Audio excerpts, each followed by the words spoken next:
तो दोस्तों, स्वागत है इस वीडियो में। और इस वीडियो में प्रश्न है, अपने अपने पिंजरे में अभिव्यक्ति ज्ञानार्जन की समस्या और आर्थिक स्रोतों की तलाश के संकट को स्पष्ट कीजिए। भूमिका उत्तर में भूमिका है, अपने अपने पिंजरे दलित आत्मकथा में लेखक मोहनदास नेमिष राय ने अपने जीवन के अनुभवों के माध्यम से दलित समाज की कठोर वास्तविकताओं को उजागर किया है। इसमें विशेष रूप से ज्ञान अर्जन, शिक्षा प्राप्ति की समस्याओं और आर्थिक स्रोतों की तलाश के संकट का मानसिक चित्रण मिलता है।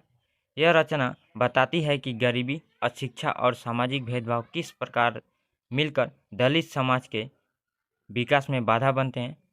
साथ ही यह भी स्पष्ट करती है कि शिक्षा के माध्यम से इस दुष्चक्र से निकलने की आकांक्षा निरंतर बनी रहती है। अपने अपने पिंजरे में ज्ञान अर्जन की समस्या और आर्थिक स्रोतों की तलाश का संकट। पहला है, घोर अशिक्षा का वातावरण। दलित समाज में शिक्षा का वातावरण अत्यंत कमजोर था और चारों ओर अशिक्षा फैली हुई थी। ऐसे माहौल में बच्चों को पढ़ाई के लिए प्रेरणा नहीं मिलती थी, क्योंकि परिवार और समाज दोनों ही शिक्षा के महत्व से अनभिज्ञ थे। शिक्षा को जीवन सुधारने का साधन नहीं बल्कि एक अनावश्यक चीज माना जाता था। इस कारण बच्चे प्रारंभ से ही शिक्षा से दूर होते जाते थे और उसका बौद्धिक विकास रुक जाता था। दूसरा है, शिक्षा के प्रति भ्रांतियाँ और उदासीनता। समाज में यह धारणा बनी हुई थी कि पढ़ाई के करने से कोई विशेष लाभ नहीं होगा। समाज में पहले से धारणा बनी थी दलित समाज में, जब पढ़ाई करने से कोई लाभ नहीं होगा। लोग मानते थे कि दलितों का जीवन केवल श्रम करने के लिए ही है, इसीलिए शिक्षा की जरूरत नहीं है। इस सोच के कारण बच्चों को स्कूल भेजने में रुचि नहीं ली जाती थी। दलित सोचते थे कि दलितों का काम सिर्फ परिश्रम करना है और इसीलिए वे अपने बच्चों को स्कूल भेजने में रुचि नहीं रखते थे। परिणाम स्वरूप शिक्षा के प्रति उदासीनता बनी रहती थी और ज्ञान अर्जन का मार्ग स्वयं समाज द्वारा अवरुद्ध हो जाता था। समाज द्वारा ही अवरुद्ध रुक जाता था उसका। तीसरा है, जातिवादी वातावरण में शिक्षा। विद्यालय में भी जातिगत भेदभाव स्पष्ट रूप से दिखाई देता था। दलित विद्यार्थियों को अलग बैठाया जाता था और उनके साथ अपमानजनक व्यवहार किया जाता था। स्कूलों में भी जाति का भेदभाव था। दलित के बच्चों को अलग बैठाया जाता था, उन्हें अपमान किया जाता था और बड़े उच्च वर्ग के लोगों को अलग बैठाया जाता था। शिक्षक और अन्य विद्यार्थियों उन्हें बराबरी का दर्जा नहीं देते थे। शिक्षक भी उन्हें और बच्चे भी उन्हें बराबरी का दर्जा नहीं देते थे, जिससे उनका आत्मविश्वास कमजोर पड़ जाता था। इस प्रकार स्कूल, जो ज्ञान का केंद्र होना चाहिए, वो भी उनके लिए अपमान और संघर्ष का स्थान बन जाता था। दलित बच्चों के लिए स्कूल, जहाँ सबके लिए समान होता है, वहाँ भी दलितों को अलग किया जाता है और अपमान किया जाता था। चौथा है, संसाधनों की कमी और अध्ययन में बाधा।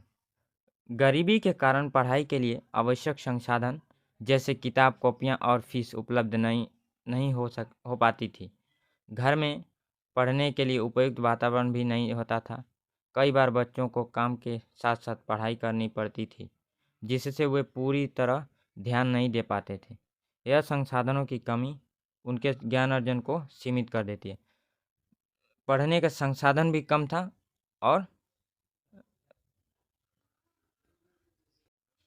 और उपयुक्त वातावरण भी नहीं था दलित समाजों के लिए पढ़ने के लिए। पांचवा है, आर्थिक स्रोतों की निरंतर तलाश।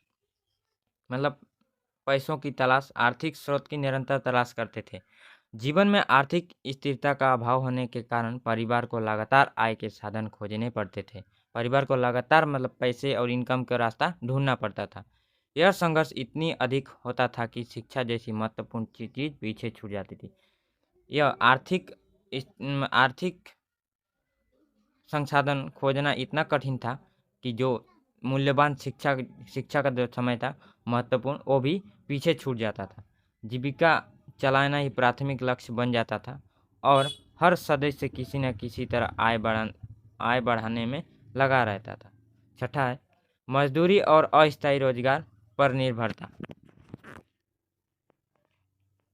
दलित समाज के लोग प्राय दिहाड़ी मजदूरी या अस्थायी कामों पर निर्भर रहते थे। इन कार्यों में न तो नियमित आय होती थी और न ही भविष्य की कोई सुरक्षा। इस अस्थिरता के कारण परिवार हमेशा आर्थिक संकट में रहता था। ऐसे स्थिति में बच्चों की पढ़ाई पर ध्यान देना कठिन हो जाता था और वे भी जल्दी ही काम पर लग जाते थे। सातवां है कम आय और पारिवारिक संकट। परिवार की आय इतनी कम होती थी कि बुनियादी ज़रूरतों को पूरी करना भी कठिन हो जाता था। भोजन, वस्त्र और रहने जैसी आवश्यकता को पूरा करना ही एक बड़ी चुनौती बन जाती थी। इस आर्थिक संकट के कारण बच्चों को भी कम उम्र में काम करना पड़ता था, जिससे उनका बचपन और शिक्षा दोनों प्रभावित होते थे। बच्चों को कम उम्र में ही काम करना पड़ता था क्योंकि घर की आर्थिक स्थिति खराब होने के कारण। आठवां है शिक्षा और जीविका के बीच द्वंद्व। लेखक मोहनदास नेमिष राय के जीवन में यह द्वंद्व स्पष्ट दिखाई देता है कि वह पढ़ाई जारी रखे या परिवार की आर्थिक सहायता करे।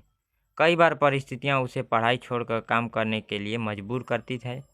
यह संघर्ष केवल लेखक का नहीं बल्कि पूरे दलित समाज के युवाओं की वास्तविकता को दर्शाता है, जहां शिक्षा और जीविका के बीच संतुलन बनाना कठिन होता है। नौवां है अनुभवजन्य ज्ञान और आत्मसंघर्ष। लेखक अपने जीवन के संघर्षों से भी महत्वपूर्ण ज्ञान प्राप्त करता है। गरीबी, अपमान और कठिन परिस्थितियां उसे वास्तविक जीवन का अनुभव देती है। यह अनुभव उसके वास्तविक व्यक्तित्व को मजबूत बनाते हैं और उसे समाज की सच्चाइयों को समझने की क्षमता प्रदान करते हैं। इस प्रकार उसकी ज्ञान केवल पुस्तकीय नहीं बल्कि जीवन से जुड़ा हुआ होता है। 10वां है शिक्षा के माध्यम से मुक्ति की आकांक्षा। शिक्षा के माध्यम से अब मुक्ति की आकांक्षा की गई है 10वां नंबर पॉइंट में। इन सभी कठिनाइयों के बावजूद लेखक यह मानता है कि शिक्षा ही उसके जीवन को बदल सकती है।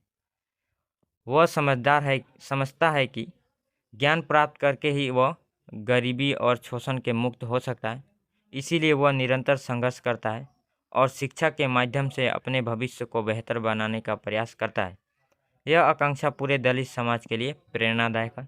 निष्कर्ष में हम देखें तो इस प्रकार अपने अपने पिंजरे में ज्ञान अर्जन की समस्या और आर्थिक स्रोत की तलाश का संकट अत्यंत यथार्थ और मार्मिक रूप से प्रस्तुत हुआ है।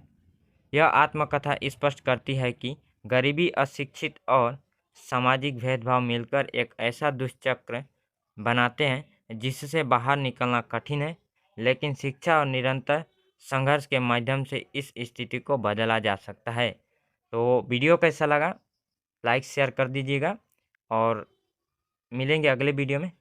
Thank you for watching this video. Have an awesome day.